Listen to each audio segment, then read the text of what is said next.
meet Elon Musk. Elon Musk. Jason Jaffe, you my friend. Jason Jaffe, you too. You famous.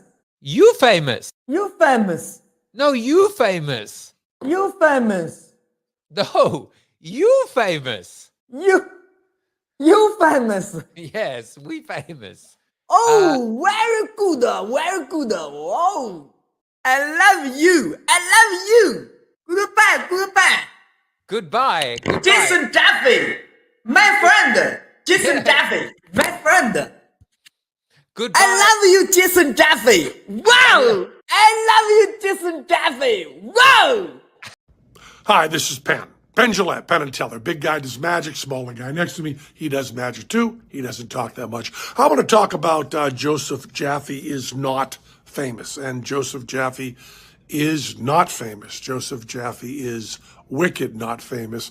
Joseph Jaffe is superlatively not famous, and for good and sufficient reason. I mean, maybe his guests are famous. Maybe his guests are famous. He gets some famous people on his guests, but Joseph Jaffe himself is not famous. That's the important part. You can have famous guests and still not be famous. And if you want an example of that, well, Joseph Jaffe would be a really good example. Teller would do a better job at a talk show, and Teller doesn't talk, which you'd think would be one of the major qualification of being on a talk show and not being famous. What's that, Teller? Oh, yeah. Teller says, Joseph Jaffe, not famous. Love you. Peace.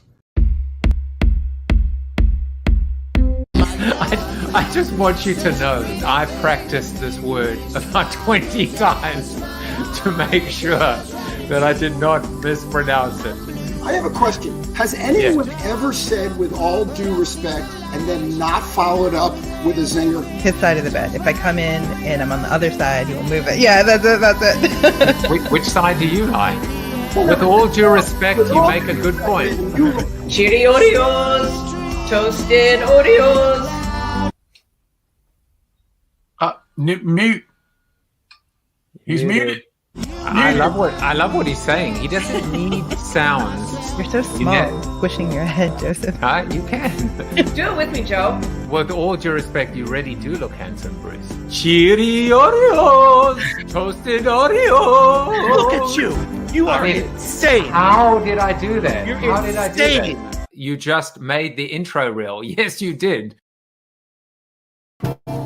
Well, it's time for another episode of Joseph Jaffe is not famous. And why would I be famous when I am flanked by the Pets.com sock puppet and Madiba himself, Nelson Mandela, and maybe even more famous than both of them combined? What heresy is a Connor Steinbrook? Connor Steinbrook is crushing it. When I say crushing it, he showed me a demonstration of what he can do to a can of soda. He's literally and figuratively crushing it with all the wolves. There are gonna be lots of puns about dire wolves and wolves in general. And I might even ask him to howl to the moon. And if he doesn't, I sure as hell will do it. But anyway, welcome to the show. It is not TV. It is HPO, Hope, Positivity, and Optimism. And if you like what you see, what you hear, what you feel, what you smell, what you taste, and what you touch, please go ahead and subscribe to the show. bit.ly/subscribe to the show. Oh, I forgot I've got this, I've got little camera angles. The production team here, there are about 17 people in this virtual studio right now. It's unbelievable how they don't step on their toes. So bit.ly/subscribe to the show. Now, this week, and this is an evergreen week. An evergreen means that we are in the metaverse, the multiverse, the omniverse, the herbiverse, herbivore, I don't know, something like that. But this week, for example, I'm creating 9 pieces of content. 9, count them. And 5 of the 9 is the Collective Cafe. Actually, it's probably one of the highlights of my day, other than obviously doing the show, my baby, and being with guests like Connor Steinbrook. But the Collective Cafe takes place every Monday through Friday, 8 to 9 a.m. Eastern Standard Time in Discord, on Clubhouse. And really the goal is just to start your day off on the run, on the right foot, on the run foot, on the run foot. Have some more vodka, Joe. On the front foot, on the right foot. When you say front foot and right foot, it comes out run foot or run DMC or something like that. But every single Monday through Friday, 8 to 9 a.m., we do a virtual coffee. It really is a highlight of my day because, I feel like in this crazy world we're living in, it used to be at that time we were commuting to the big bad city. And now we might be doing that, but we might be in the car. We might be walking the dog. We might be on the treadmill. We need a little bit of a boost in the morning. And that is what the Collective Cafe is. Just a few examples of some of the sessions we've had lately. We did an amazing session on indecision, indecisiveness, procrastination. I'm going to take a wild stab here that Connor Steinbrook is a decisive decision maker. Let's see if I'm right a little bit later in the show. We had another episode about identifying warning signs and red flags when it comes to communities, online communities, Web3 communities, NFT communities, and then one more example was the conflict and the drama triangle, the hero or the rescuer, the villain or the persecutor, and the victim, and how you can move from this conflict triangle to what is called TED, which is the empowerment dynamic. The rescuer or the hero becomes the coach, the persecutor or the villain becomes the challenger, and the victim becomes the creator. And if you do not want to tune in, do people even do that anymore? At 8 in the morning, you can actually subscribe. We have a podcast version. Just go to bit.ly/collective cafe to go and get a little bit of Jaffe juice in the morning.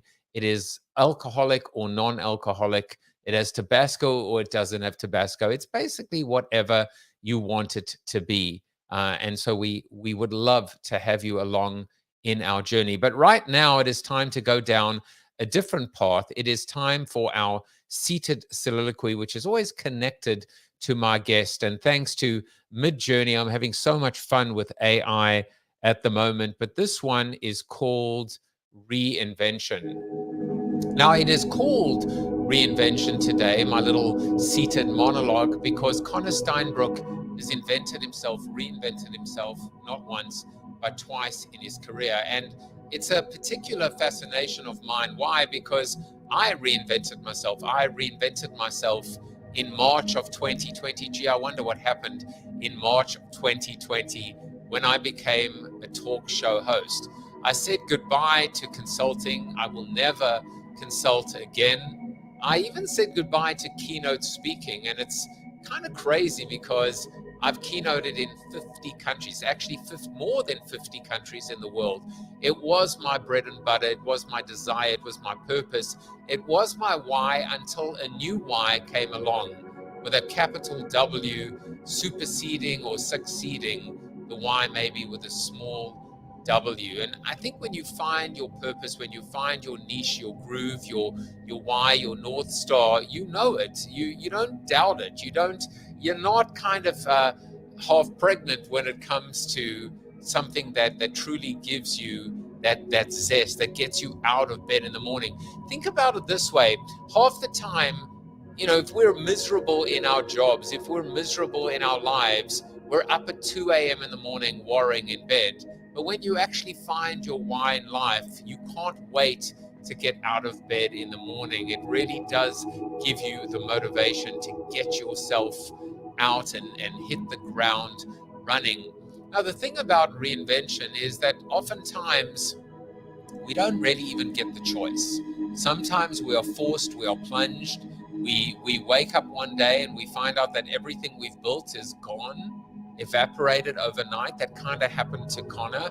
And we really have two choices: to sink or to swim, to get on with the show, to figure it out, to try something different, to take a chance, to take a risk, or to drown in our own sorrows, our self-pity, or go back to maybe the thing that we were shackled to, or that we felt obligated towards. So my message to you is reinvention is a beautiful thing. It is a scary thing. You know it's a beautiful thing when it scares the holy crap out of you. But it is the most gorgeous, gorgeous moment in our short lives on this little planet, on this tiny little planet in this massive universe, an opportunity to invent, to reinvent, to take on a new path, and who knows, maybe, just maybe, change the world. And I think someone who is certainly changing the world is my guest today, Connor Steinbrook. A little bit of a background. Connor is the founder of the Wolfpack revenue share organization, one of the top 30 EXP reality influencers. Did I say reality? I meant realty. Realty is real. Connor's journey to success, I corrected myself. Connor's journey to success is an inspiration to many, having overcome numerous setbacks and obstacles along the way, from a college degree in business marketing to accidental mastery of online poker. How do you accidentally master online poker? Connor's story is nothing short of fascinating. Following the shutdown of the online poker industry on Black Friday, Connor's life took a drastic turn. With no money and nowhere to turn, he delved into the world of personal development, which eventually led him to the real estate industry.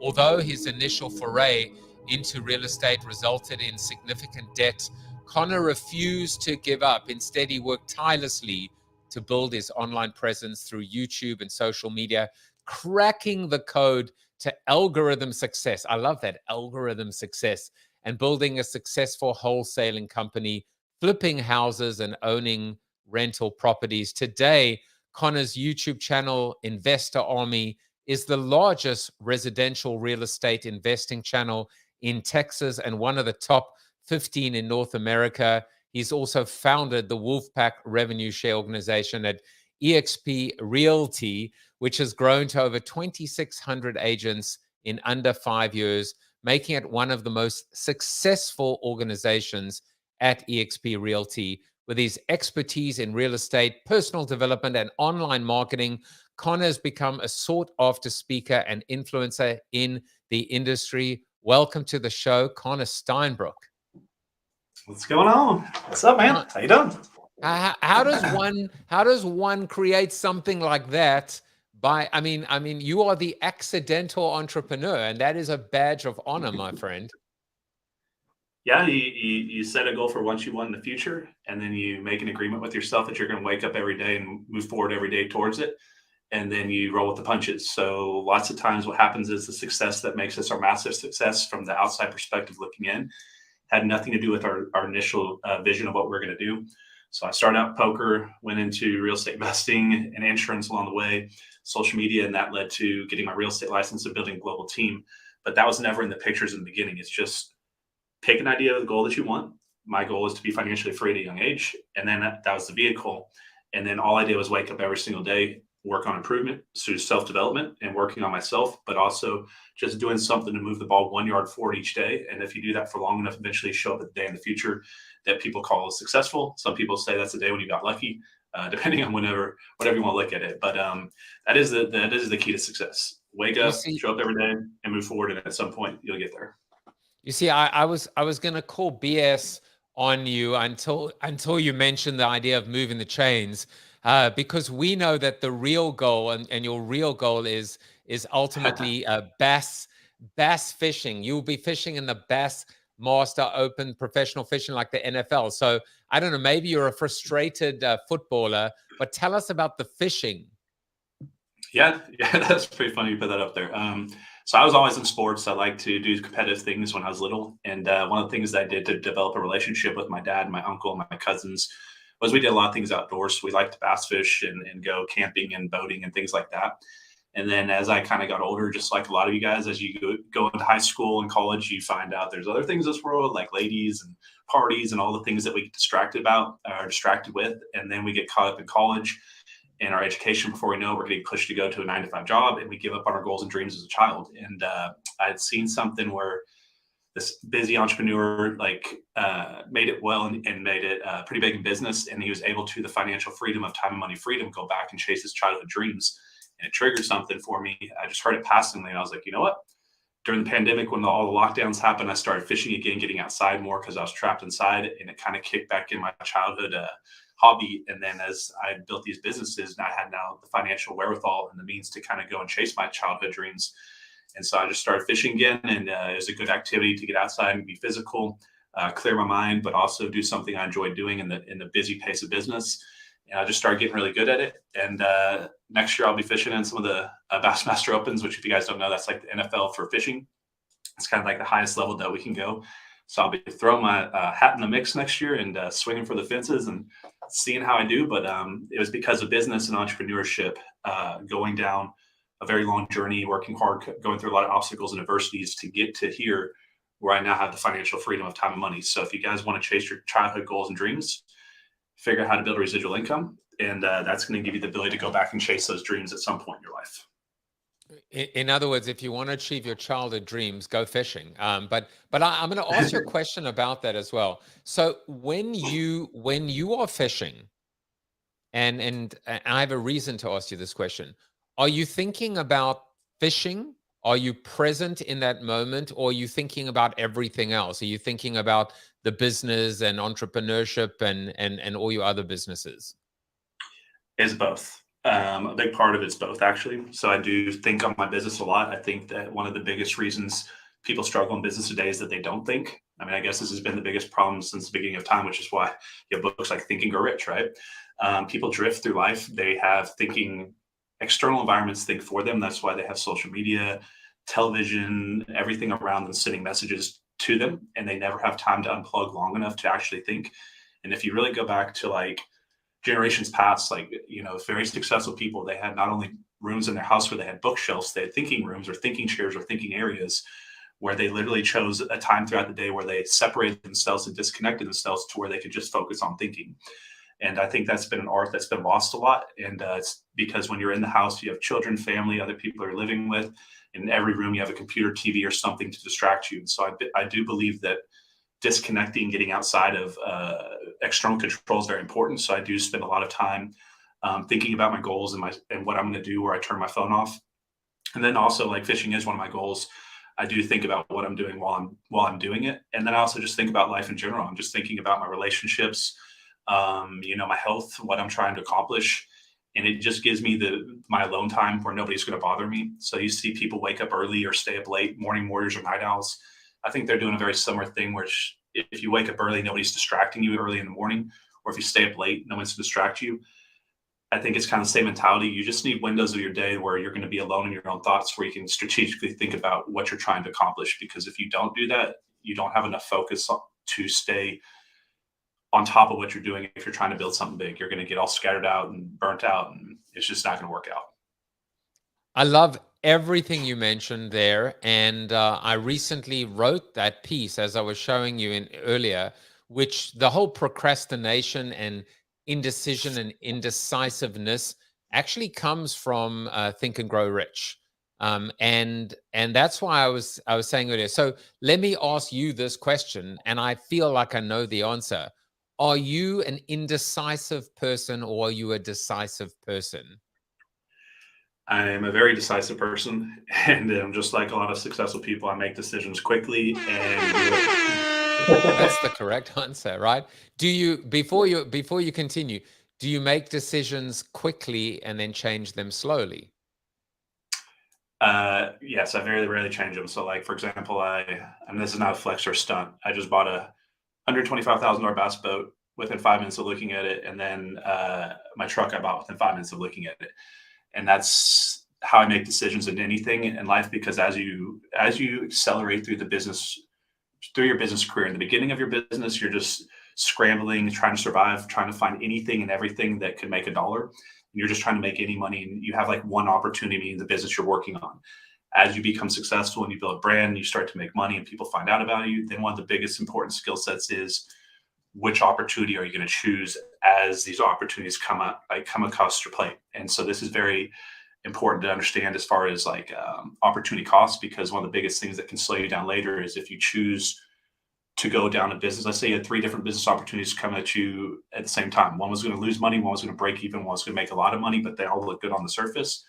your decision making ability to spot which one's the profitable one and make a decision during a busy work schedule with all the other problems and things you're doing with personal business, but to identify the best return on your time, dollar, and money spent, not just today, but long term, and to be able to make those decisions accurately and stick by them. Because one thing is if you make decisions quickly, but you change your decision, you create a culture of a lacking of conviction. And if everybody around you is always used to seeing you change what you're doing and bouncing around and pulling back and go in different directions, they can never have confidence in you as a leader to go the right direction, because every time they get ramped up and behind you, you just switch what you're doing. So you need to stay, when you pick something that you're going to do, make that decision, make it decisively and quickly, and do not change it very easily. And you're going to see a lot better results. And usually successful people, that's how I see them act, is they make quick decisions and they don't change them very often. You just, by the way, I've been waiting for this. First of all, I've got a new hashtag now, which is called not a flex. So that's your hashtag, not a flex. And it isn't a flex, so not a flex. I've been waiting for this sound effect for a long time. So now I'm going to play it from Succession, which is Logan Roy. So here it is. I love you, but you are not serious people. I love that. You are not serious people. Well, you are serious people, Connor. And going back to what Napoleon in the book Think and Grow Rich is exactly that, right? Successful people, millionaires, billionaires, are people who make decisions quickly and change them slowly. And I hadn't thought about the quick, and I wonder what's worse. The person that doesn't make decisions at all, that procrastinates or makes decisions very slowly and changes them quickly, or the person that makes decisions quickly and changes them quickly. Which one's worse? The worst would be someone that doesn't make a decision, because if you don't make a decision, you can't lead to a positive or negative outcome. And if you don't have a positive, negative outcome and more data coming in, you don't know how to make another decision later. It really doesn't matter because you didn't make a decision in the first place. So if your fear is to be wrong and make a mistake, you're going to slow your business career down. Just make a decision, make a mistake if it is, make the right decision if it's right, but learn from both. So the things that you do well, think about how we can do this more and faster and more frequent. And then the things that you did as far as making bad decisions, have the awareness of why that was the wrong decision after you made it. Don't beat yourself up for making a bad decision. We all have problems in businesses and make bad decisions. It's only a problem that you create more problems off of a bad decision or a problem. So it's okay to have a decision not go right. Just don't beat yourself down on it. Don't hurt yourself emotionally and self-esteem wise to make another big decision later. But if it doesn't go right, slow down, audit it, look at it from all different angles. Why did this not go right? Was this because of time? Was it because of money? Was it because of emotion patterns? What was the reason this was a bad decision? How do I avoid it in the future? Or if it was a bad decision, was it a bad decision because of something that was results oriented around it? Meaning it was the right decision to do, but because I didn't do one of these two things alongside that decision, that's why this one fell through. Because it may not be a bad decision, because sometimes decisions have multiple parts to them to make it, a system go into place or to convert anything like that. So I wouldn't just quickly jump and say that it was that if you're making bad decisions, it's a bad thing. Sometimes we think a bad decision was bad, even though it could have been a good decision for a business. We just didn't know it yet, or we'll notice that down the road 6, 12, 18 months later looking back. But I would say by far, those who don't make decisions will never win in life. Those who make decisions, so what was the other one? Slowly, but will change them quickly. That's a little bit better because at least they made a decision, but they're willing to change it quickly, meaning they're identifying that it went wrong. But the problem is if you're changing things quickly, what happens when the thing that you're changing was the actual right thing that you should have been doing? Because most of the things that I've achieved in business took quite a lot longer than people would probably stay in the game for. I think we're living in a distracted mindset world where short form content and try this, try that, back and forth mentality. And most of the things I've done took 12, 18, 24, 36 months before I really saw them start to play out and start to move into upward trajectory. So what if along some of the businesses I built that took 3 years to take off, what if 6 months in, I convinced myself it was a bad decision and changed it? So there's a big difference between changing a decision for business purposes and quitting.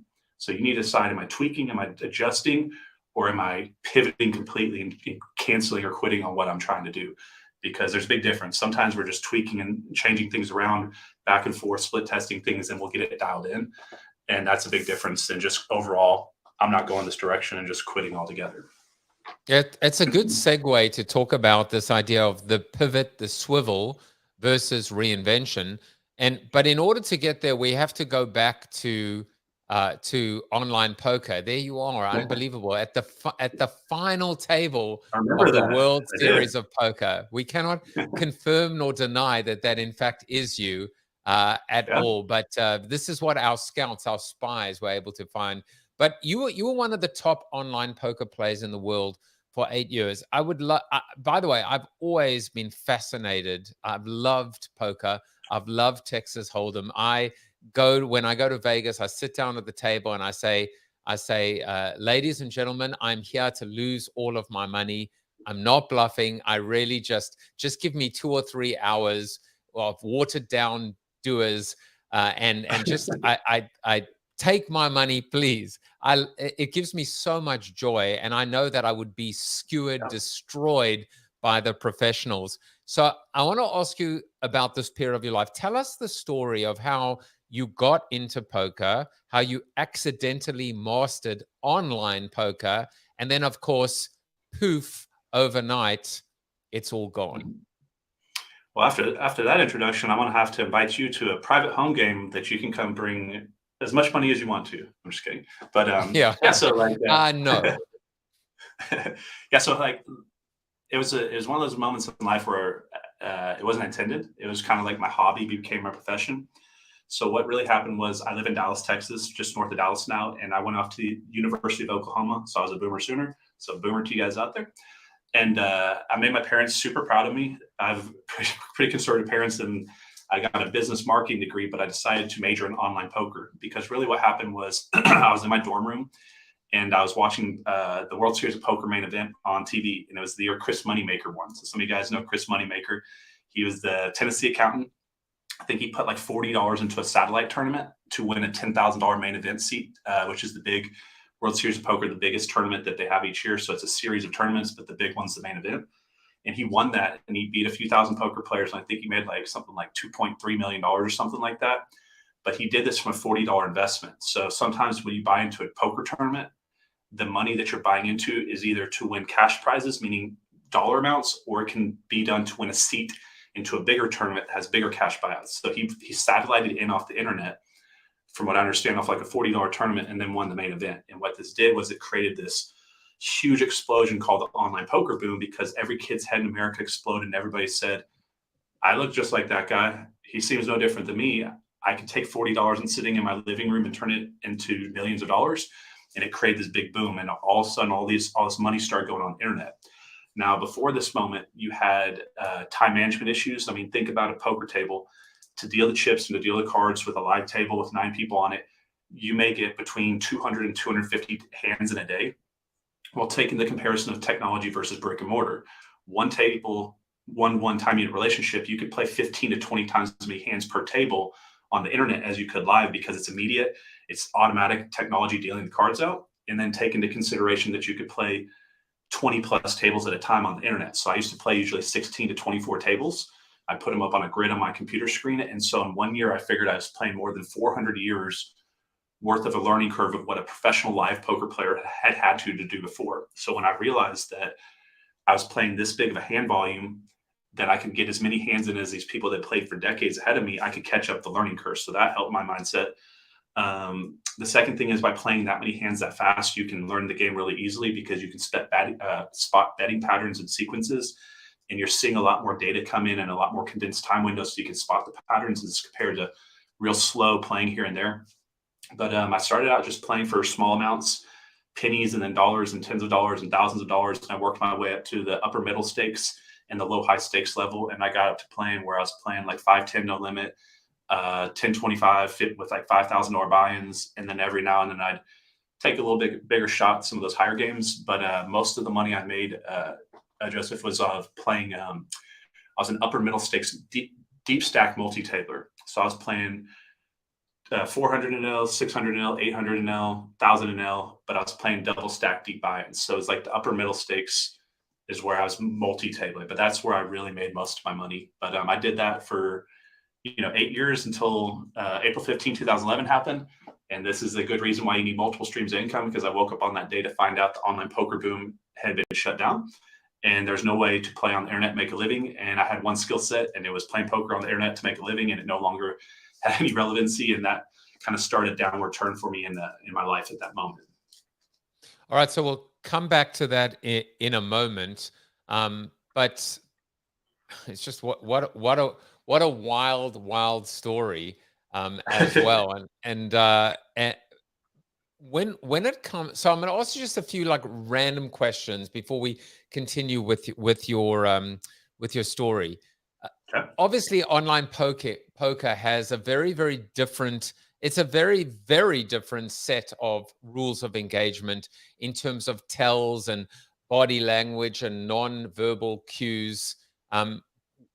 What's in your mind? What's the difference? Is it easier? Is it tougher?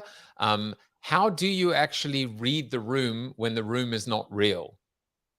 Yeah, so online poker is definitely going to be a lot higher level of skill set, just in general, that you're going to play better poker players, just because they play way more hands. So like what I was doing was they have tracking tools that give us the ability to color code people.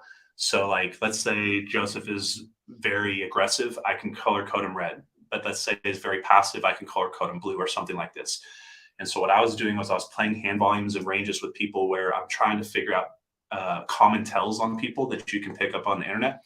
So like one of them is like, let's say I'm playing Joseph and I bet big on the turn, or let's say he bluffs big on the turn and I have a decent hand, but not like a real strong hand. And then the river comes out, it's like a scare card where he shoves all in right away.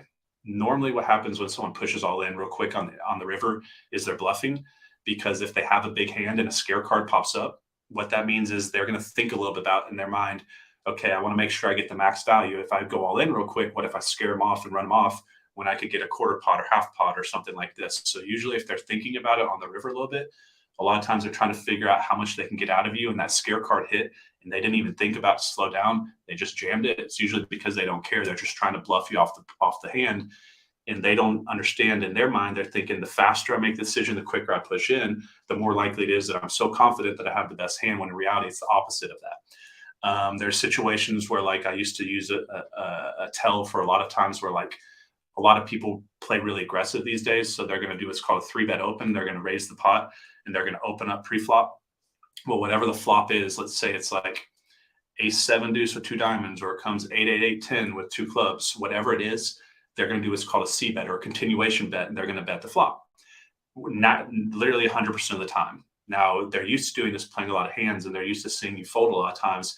But if you push back, a lot of times they're going to fold. Or what happens is, let's say I have someone that raises pre-flop, bets the flop 95 to 100% of the time, but then check folds the turn 80% of the time. What am I going to do in a spot like this? No matter what they have, no matter what I have, I'm going to call the flop bet, because I know that if they check the turn, they're folding 80% of the time. And then I'm going to lead into the turn with like a half size bet. I know I'm kind of going high level for some of you guys here. Some of you guys that play poker probably think it's pretty cool. And I'm going to lead into it because I know that they're just c-betting the flop with nothing, trying to pick up a quick pot. And they're most likely going to fold the turn. So once you find people that have these betting patterns or tendencies, you can mark them and put player notes on them so that when you get into certain situations later, you can see that situation building and you can exploit those situations. So you're looking for patterns and sequences of steps that people do routinely. And once you find betting patterns and that they follow regularly, you can exploit those betting patterns in the future. So I've decided to rename you. So from now on, you're Connor Moneymaker Steinbrook. I actually watched the World Series of Poker with. There were a couple of years. There was Moneymaker. There was Jamie Gold. There were just a few years where it just hit the zeitgeist, the kind of culture of the mainstream culture, and I was enamored. I'm going to ask you one more question, just about actually two, and then we'll get into your transition. The first is do you play in person now? and are you able to be as effective in person compared to online? Have your skills translated into in person? Yeah. So like when online poker went out, what I did for like a year and a half or two trying to wait for online poker to come back is I live in Dallas. There's a big casino called WinStar and another one called Choctaw right at the border of Oklahoma and Texas. And I went on like a two night, 3-day playing pattern where I drive up in the morning, I play it all day, stay at night, wake up, play a day, stay at night, wake up, and then I play all day and I come back to Dallas for like 2-3 days and I go back and I kind of did that. And I was really just kind of trying to wait for online poker to come back. And I was playing the highest stakes at WinStar Casino. I can make money doing it, but part of the way that you could beat the curve with the internet is the sheer hand volume and the ability to have access to games whenever you wanted to play them. Whereas like the casino, the games I was playing didn't always run, usually only on like Fridays or weekends and stuff when there's that much money.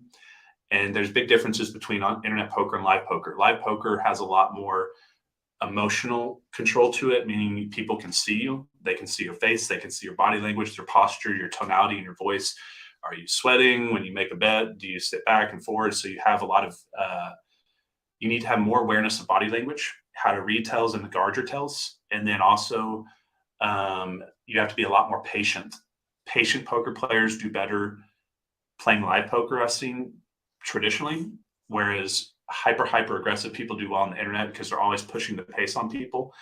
But if you're very aggressive, you're going to get very bored and you're going to look for spots that don't work or are probably not the best spot to try to make something happen because you're bored and you need some action and you're going to make some wrong decisions and you're going to get yourself stuck.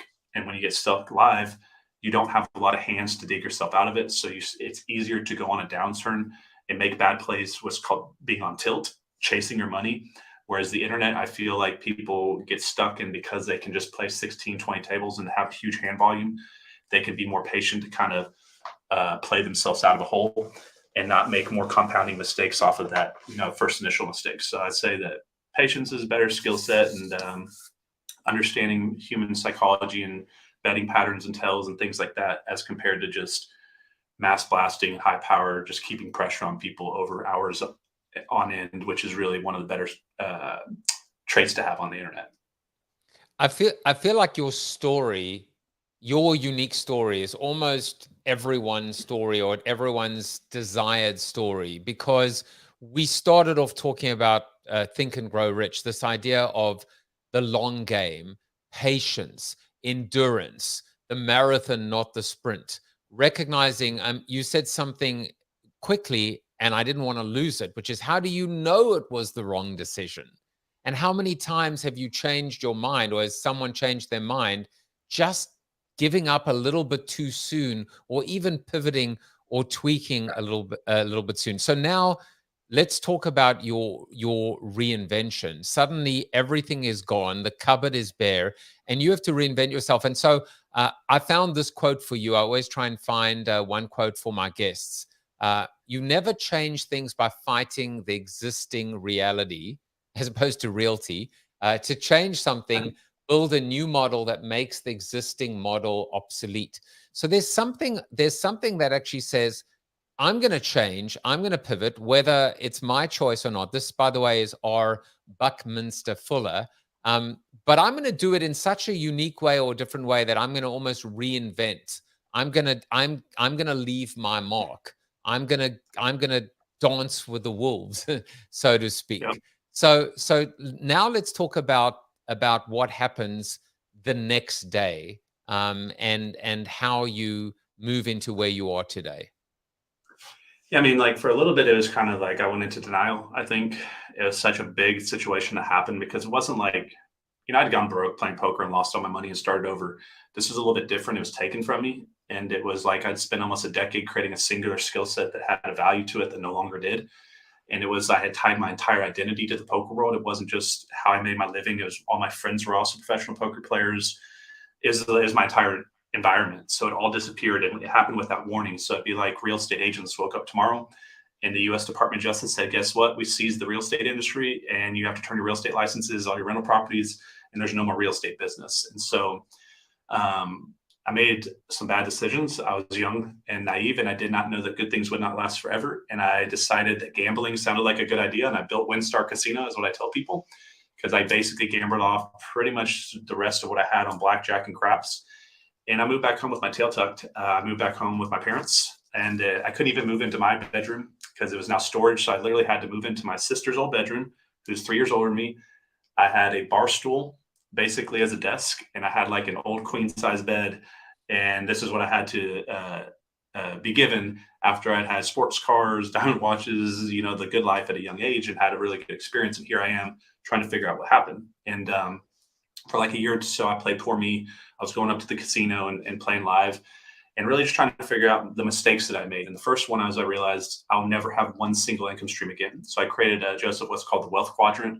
There's 4 components, just like how Kiyosaki has a cash flow quadrant. I created what's called a wealth quadrant to teach people how to become wealthy. So the first one part of it is multiple streams of income. And I want you to understand multiple streams of income, or MSI, is not to increase your income. This is not what it's done. It's not what it's for. It can increase your income if you have really good profitable income streams, multiple of them. But what this is for is to insure your income. It's an insurance safety policy. So I had one good income stream and it went away. So let's look at this real quick. Let's say I had a billion income streams that make $1 a piece, and one income stream that makes $1 billion in itself. They both make $1 billion, but one has $1 billion more income streams than the other. So what that's showing is there's zero relationship between the amount of income streams you have and your income. But if you had the one income stream that was worth $1 billion and it went away and you had no other income streams, where are you now? So that's what happened to me with my online poker career. It took me years to get back. So the first thing is, I believe people should have 3 income streams, because when you have 2 and you lose one, you're right back to 1. If you have 3, you lose 1, you're at 2, giving you time to get back to 3, 4, and 5. Now, the second thing I realized was solopreneur mentality does not work. And I've never met someone really, really, really successful that did not have employees, did not have a team, did not have other people's money, other people's time, other people's systems. So quadrant 2 is duplication and leverage. They're always doing something outside themselves, leveraging themselves outside themselves. So when I was playing online poker, if I was sick, if I was tired, if I was winning in a good mindset, if I was losing in a bad mindset, if I didn't like the lineup, if I only had a certain amount of time to play, it was all on my shoulders. I had no team. I had no support staff. I had no duplication outside myself. So when I was sick, my business went down. If I was playing bad, my business went down. So I learned that it has to be done, create something outside myself.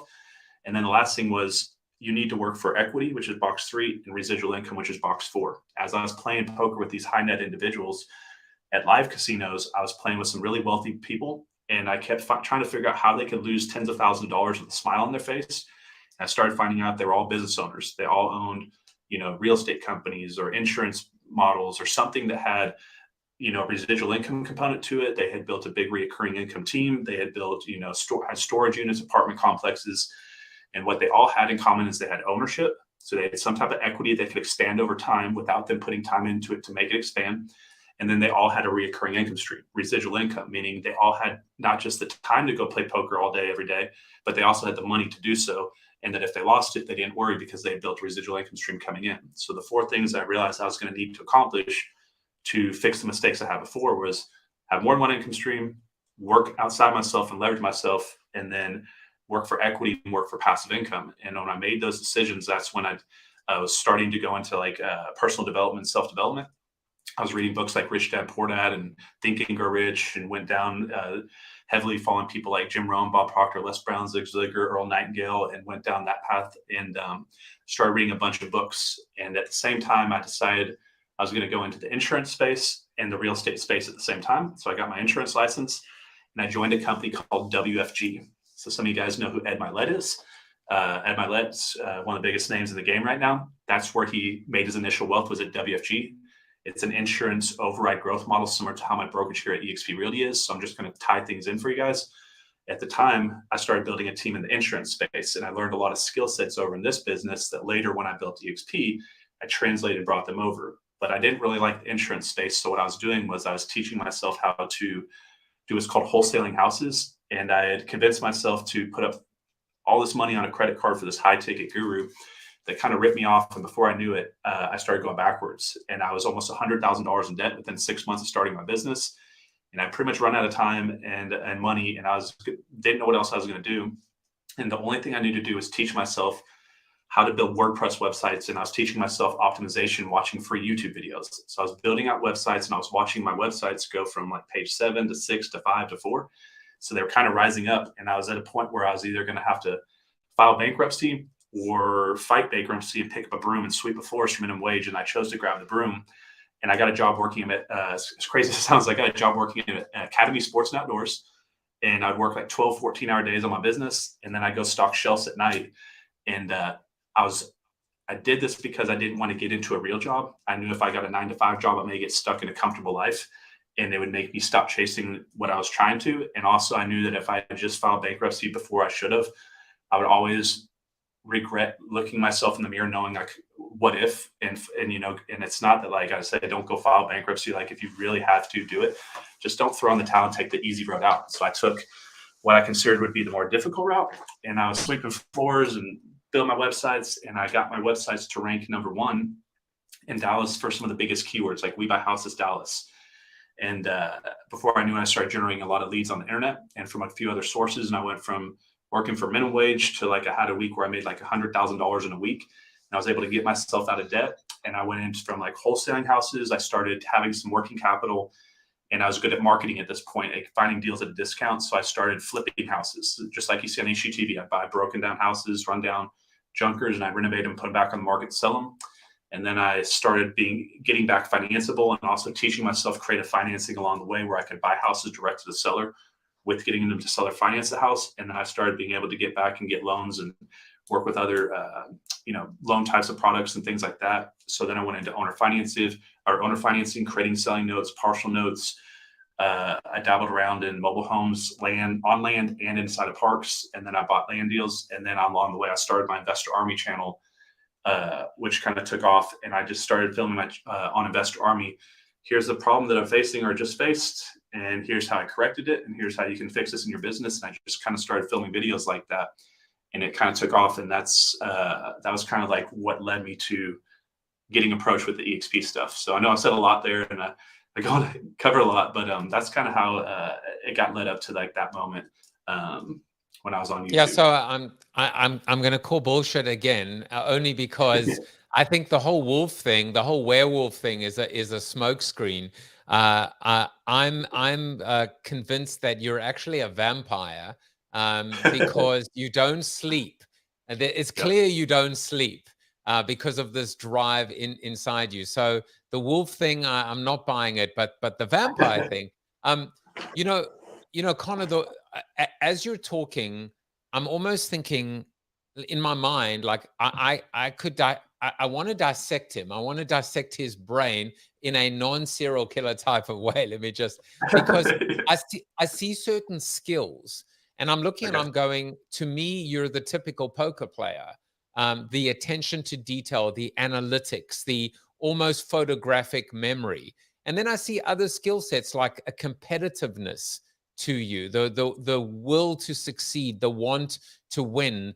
For example, with websites, and whether it's SEO or optimization, etc. And then at the same time, I see this beautiful juxtaposition between the drive to win, to succeed, not to give up, with the humility of sweeping floors and going back to live at your parents'.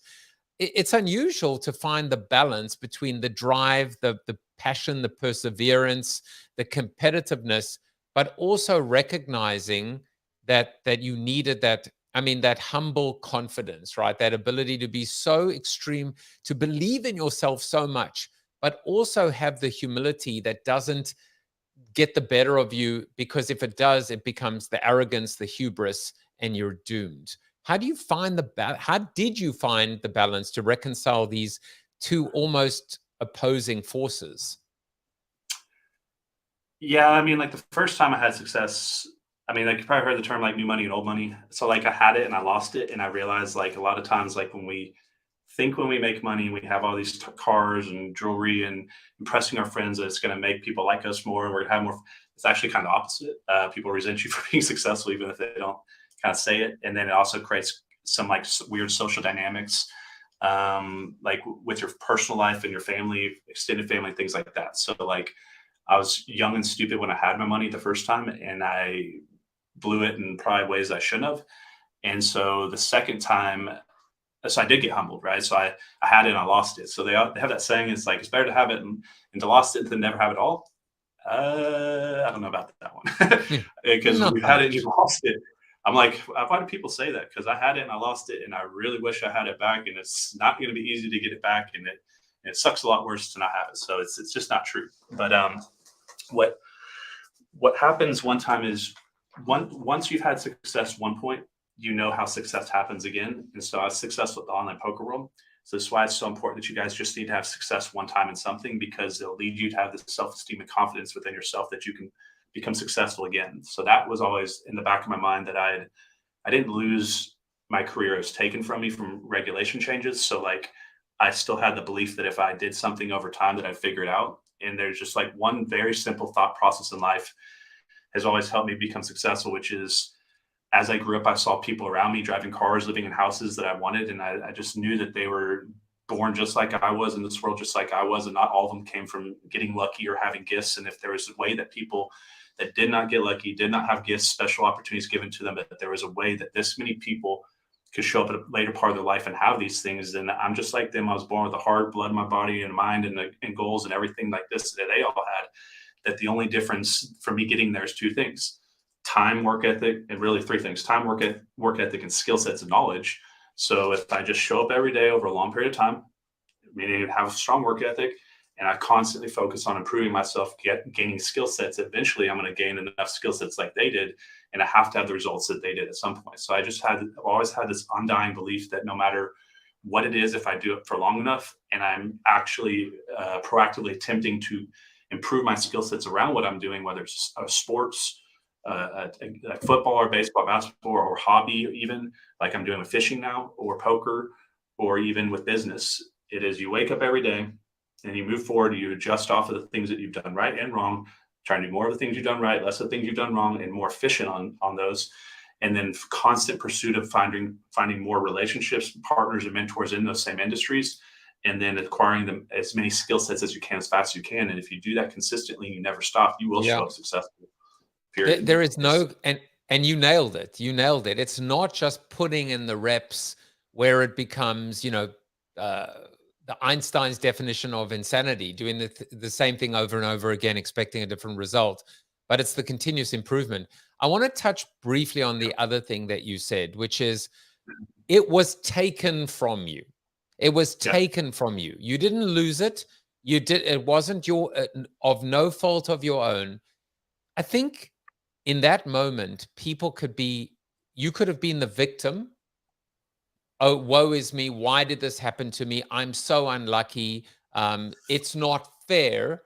Or according to Ted, right, the empowerment dynamic, you became the creator.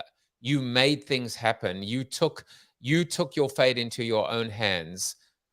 I'd love you to just touch on that very briefly. In these moments when things happen to you, as they say, these are not the things that happen to you, these are the things that happen for you. How does one not wallow in their self-pity and be able to say it's not fair, versus be able to say, you know what, screw you or screw everyone, I'm going to go ahead and use this to propel me forward?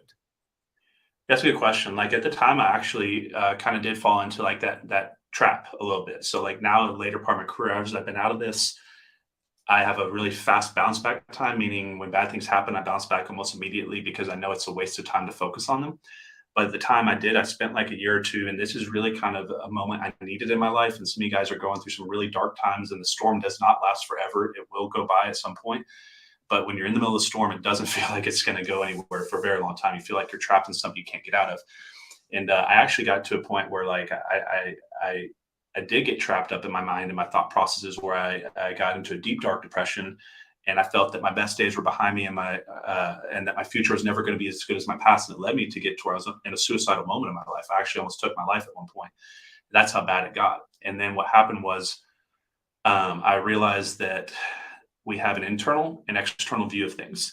And so when we're blaming things around us, like God, government, the poker sites, my parents, friends, family, birds, like anything you can blame externally, This is what usually happens when people are having tough times, because they don't want to blame themselves. They don't want to take personal responsibility because they're already dealing with so much pain, so much suffering.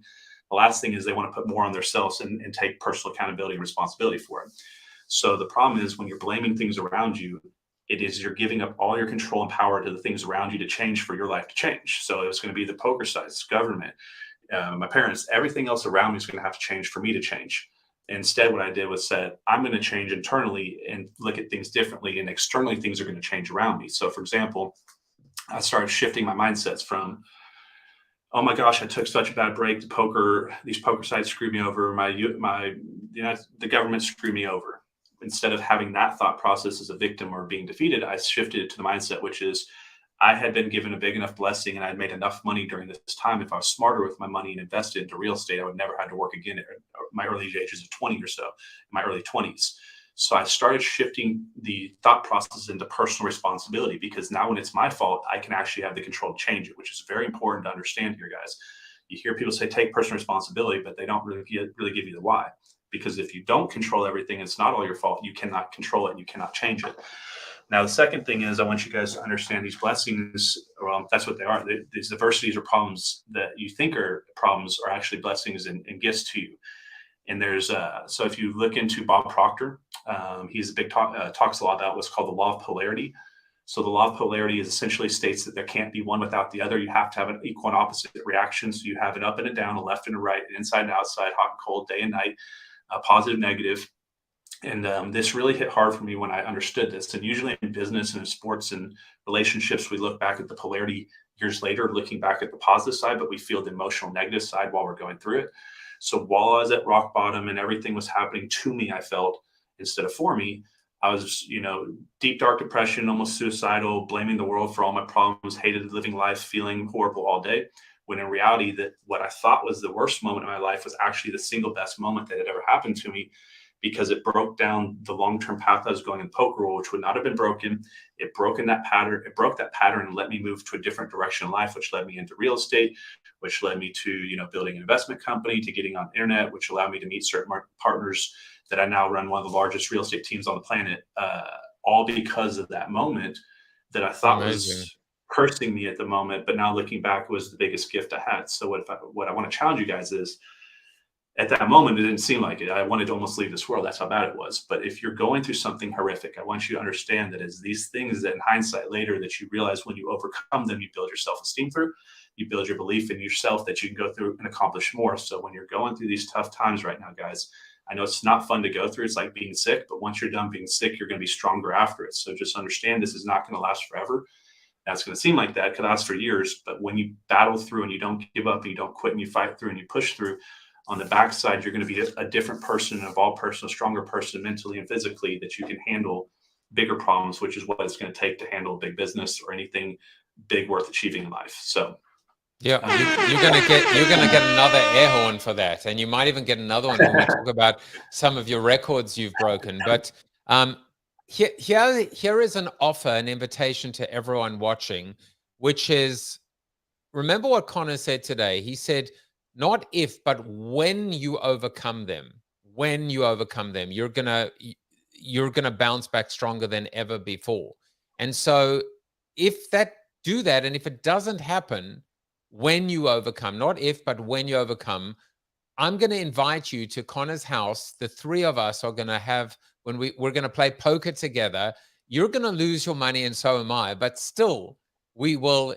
That's how confident both of us are that when you overcome them, you will come back stronger. So, Connor, I got a few things for you. One is, when you've had 500 guests on the show, you start to hear things that are completely new and original. I've heard so many amazing thoughts in today's conversation. First of all, I love this idea of fast bounce back time. There's something there to develop and think about. How do you craft and hone your skills of fast bounce back time? Do you have it naturally? Is it nature or nurture? How do you train yourself? How do you actually, and I've actually had a guest on my show that talks about actually a basketball player, when they got really injured and they were out for the rest of the season, they didn't, instead of wanting that injury to be over, they they immersed themselves in the injury because they wanted to really soak up how it felt, how painful it was, the frustration of it, so that they could never, ever get there again. But the other thing is, I've decided when you write your book, here is the book. So I'm going to give you, I love to come up with names for my guest's book. And yours is called God, Government, and Bad Beats, the Connor Steinbrook story. I love it. I love it. God, Government, and Bad Beats. It's a bestseller already. Let's get it up there. Let's do it. Yeah. So listen, when you do all of these things, not if, you become the leader of the pack. So the original 3 Wolf Moon, you've got Howling. There you are wearing the 3 Wolf Moon shirt. I actually started playing with Mid-Journey. I was trying to be like, what does Connor look like dancing with the wolves or hanging out with the wolves? So this is the best thing that Mid-Journey came up with. All the others were weird. You had long hair and you were looking very sensual, and I thought it was completely inappropriate for this show. But so I want to let people know about you. I want to let people know how they can join.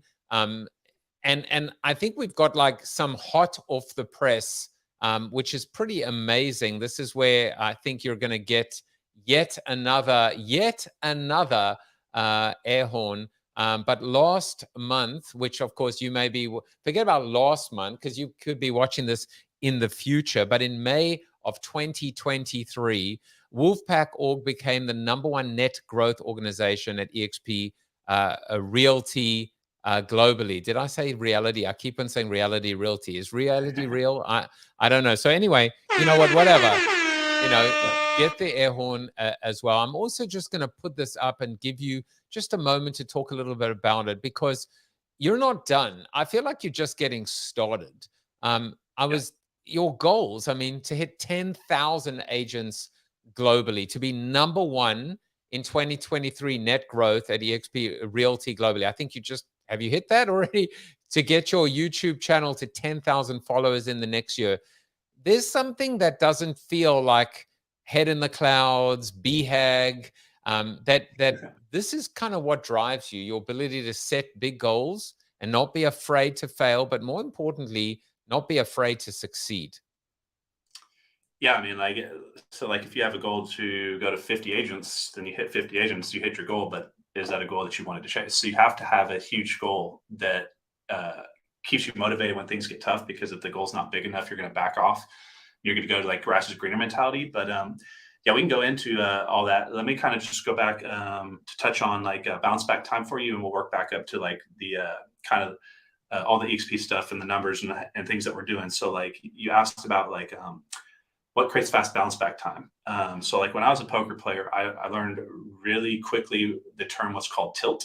So like the website I made my money on was called Full Tilt Poker. Now what tilt means, if you guys are a trader or if you play to sports or you do anything that has competition and money involved, but also emotions, when something doesn't go the way we want it to go, usually it causes us to go on what's called tilt. It's a shifting of our normal emotional pattern where we have emotional control over our decisions that we probably won't have our emotional decisions about us right now, where we make a bad decision. So let's say like you're like the defensive lineman on the outside, and the play before, and you're in the NFL and you're playing with Tom Brady, the play before you get laid out by this guy on the other side, number 21 or something like that. And it was embarrassing. It was all over ESPN national news. Well, next play, your job is to block the cornerback number 35, but you still have in your mind, you're wanting to get back at number 21. But if you don't block number 35, 35 is going to blitz, and he's going to sack Tom Brady. So what do you have the option to do next play?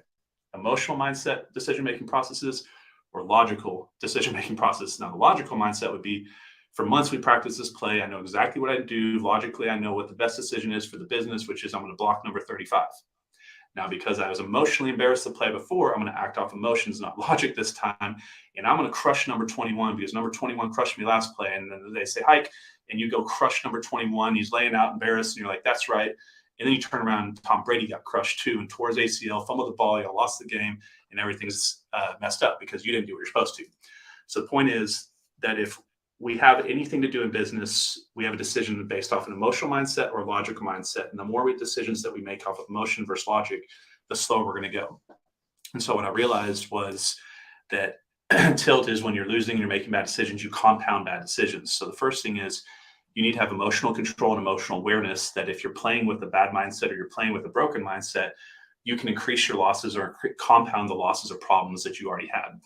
So that's one thing to keep in mind. Now, the next thing is I talk about what I call thought occupation expense, meaning you only have so many thoughts that you have run through your mind a day. So let's just say 1,000, just for like easy, measurable, finite data. So if you say, and it's way more than that, just say you had 1,000 thoughts a day. Well, those thoughts can go into your personal life, your business life. And let's say if they go into your business life, they can go into problems or solutions or income producing activities or things that don't matter. So let's say you're a landlord like I am, and then HVAC goes out. Well, how many people sit there and complain and whine and ruins their day because they just now had a $4,000 to $8,000 expense. Now they're focused on it. They have an expense of their thoughts going on to this. So every thought that goes to that problem, that's not just the immediate quick solving, which is, hey, let me call my AC guy and have him go fix it. But if you're, oh my gosh, how does this always happen to me and poor me? And you start these negative cycles, you're killing your bounce back time because you're focused on it. Whereas if you just know ahead of time, one of the ways that Joseph, I would have quick bounce back time, which is how fast you how fast you bounce back mentally when negative things happen to you back to where you're performing at your normal rate. So one of the things I did was, instead of, waiting 2 days, 4 days, a week, or even a month, or even a career being ruined by some negative thing that happened, is I, ahead of the year, just have an understanding and awareness that I will have X amount of bad breaks happen throughout the year. So let's say you're playing poker, you're going to have X amount of 1-outers and 2-outers. If you own property, you're going to have X amount of tenants not pay you, move out, and you're going to have X amount of repairs that you have to do. And so if your thoughts take up an occupation, meaning they're not going towards income producing activities, you want to guard these thoughts, because the more that go to increasing your income versus whining and complaining, the slower you're going to go. So ahead of the year, I admit to myself, I have X amount of bad breaks that are going to happen. So I've already paid the price in my mind. So I already know this year I'm going to have probably $100,000 in this business or $200,000 in this business, so that when August 31st shows up down the road and that HVAC goes out, I don't even blink twice, because it was already an expense in my mind that I knew this was in part of the budget. Like, your car is going to have to change its oil. Your car is going to have expenses and problems, and you're going to have to change your tires. You're going to have a flat tire. You'll break your windshield at some point. So by knowing that these expenses are given and they're going to happen in the future, they don't surprise you at that moment, and you don't go, oh, I'm cursed, or, oh, the world hates me, or why now, and all this type of stuff. So it's a combination of knowing that the faster you get back when you fall down increases your income, that the not having your distracted thoughts going to these negative things and occupying your attention, that's going to help increase your income. And then also, once you understand, and then also, like, when you're like, you just know that these negative things, you're going to have to deal with them anyways. So if you solve it quickly or slowly, what's the difference to how much time you have to put back in your business? And so I just realized, I love it so much. It's just like this idea of a quota of bad breaks or quota of bad beats. I mean, we all say shit happens, and this is an opportunity to say, well, yeah, it happened. So anticipate it, deal with it, and then get on with it. Connor, we're almost out of time, but I think you're going to have to come back when you achieve all of those goals and you set the next goals, or you and I are going to have to go and play World Series of Poker together. But I would just love you to just end off and just maybe take a minute or so to just talk a little bit about the business and tell people where to sign up, because I got a feeling a whole bunch of, because of my spelling, people are going to be signing up for reality TV instead of realty. But you know what? But other than that, I'm sure that that more people want to join the Wolfpack. Yep. So I appreciate that. Yeah. So, like, the Wolfpack, guys, is a global real estate organization that I built through the brand eXp Realty as the brokerage. And currently, right now, we have about 2,800 agents. We're growing by 150 to 200 agents every single month right now. Last year, we did over $3.5 billion in sales, almost 10,000 houses. And this year, we're on track to blow that out of the water. It was really cool. Last month, I was recognized by becoming #1 out of about 88,000 agents last month in May of 2023.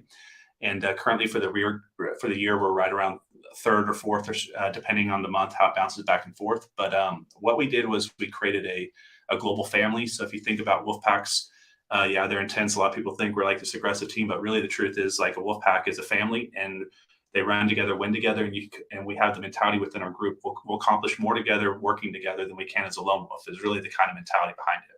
So eXp really is a great brokerage. It's a global brokerage. They're in all 50 American states, every Canadian province, and over 20 separate nations. So even if you're hearing this abroad in different countries, we could either help launch your country if you don't have eXp really there yet, or if you want to reach out to me, you can reach out to me and have a conversation about coming over here. But right now, as of last month, I'm still number one right now in the company. We've worked really hard to get there, and we're at 2,800 agents, and the goal is to get to 10,000. And the only way we're going to do this is if we get out there into the global marketplace. So if you guys come across this and you want to reach out and have that conversation, we can run numbers, look at your business. I can look at everything you've been doing. And if this makes sense, we get you in a conversation with the corporate and legal team and really start running numbers and kind of digging on in. But yeah, so if you want to work with me, hit me up for eXp. If you want to follow me. Connor is number one. I am number one. This is the number one business talk show. And it might also be the only business talk show. I still don't understand why there aren't more. But this has been Connor Moneymaker Steinbrook. And if you do want to follow this incredible career, you can follow him on the Twitter. You can follow him on Instagram. You can eat corn with him on TikTok. Subscribe to these amazing channels. Become part of the investor army. Subscribe to his own channel as well. And of course, buy his new book, God, Government, and Bad Beats, the Connor Steinbrook story. Connor, there's only one more question to ask you. Do you have a howl? Do you have a howl? Do people howl at the moon? You want me to howl? You want me to howl? Yeah, I'll do it with you.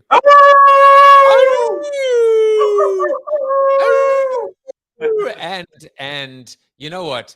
The only thing that would take us to perfect or bottom of the barrel would be Chuck Norris howling at the moon. But all I got is this. You are Chuck Norris approved.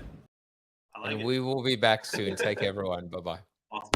Thank you for watching the show about hope, positivity, optimism, and if there's time left over, a little bit of marketing with your host, multiple author, and global keynote speaker, Joseph Jaffe. If you like the show, tell a friend or two. Please subscribe to the show. And if you want to get inside news, previews of upcoming guests, and much more, visit josephjaffe.com/subscribe to sign up for the show's newsletter. And despite the best ministrations of your wife, you still look ugly.